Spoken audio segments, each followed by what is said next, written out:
বছর ক্ষমতায় থাকতে চেয়েছিল, তারা ক্ষমতায় থাকতে পারেনি।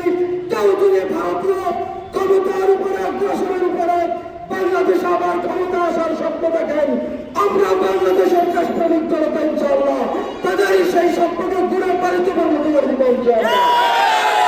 এই বৃত্ত আমাদেরকে শিক্ষা দিয়ে যায়, বাংলাদেশ যতদিন পর্যন্ত ভারতীয় আগ্রাসন থেকে, ভারতীয় আধিপত্য ভারত থেকে মুক্ত হতে না পারবে, ততক্ষণ পর্যন্ত বাঙালিদের স্বাধীনতা অর্জিত হবে না।